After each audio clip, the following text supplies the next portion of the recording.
to do today is a little movement exploration.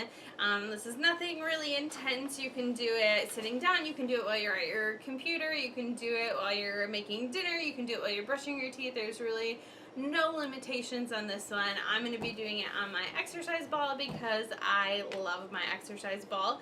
But what we're going to explore is something that is sort of a lens that allows us to look at how we are shaped structurally, what our bodies want to do naturally, and how we can talk about movement in a different way, a way that's going to allow us to talk about our habits and where we are sacrificing our length and we are shortening or pulling in on ourselves.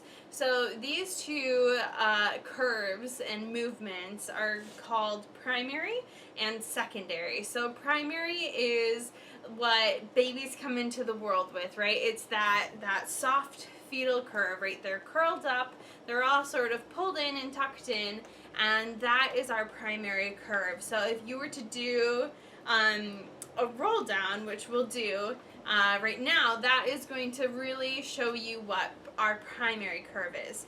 So if we bring our gaze down, we let our chin come to our chest, we let ourselves soften, really feeling our back lengthening here, just softening, coming into ourselves. This is a primary curve, okay? And we have these built into our body already. So essentially from our head to the base of our skull is a primary curve. From our upper back, our thoracic, through to just about where our lower back starts is a primary curve. And then just from our hips through to our legs is also a primary curve. And the opposite of our primary curve is our secondary curve. So where primary is really softening and coming into ourselves, really lengthening the back, our secondary curve is extension. It's going out into the world and really lengthening through the front here.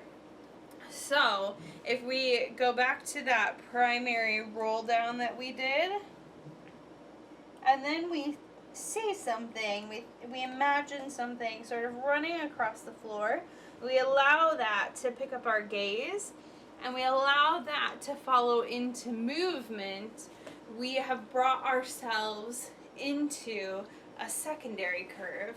And this is also present structurally throughout our body. So from the base of our skull to the top of our torso, and our neck here is a secondary curve, and then our lower back is also a secondary curve. So these things, they allow us to look at how we are built structurally, what our body is designed to do, and to be able to find the length through those curves.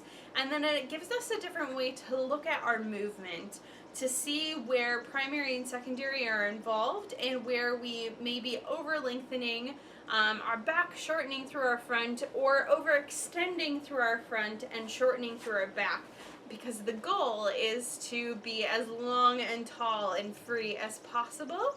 So this lens really helps us to be able to understand that length in a different way. So we're going to build on these two principles of primary and secondary curves, and we're going to continue to talk about different ways that we can move and work with ourselves so that we are as free and easy as possible in terms of our movement potential.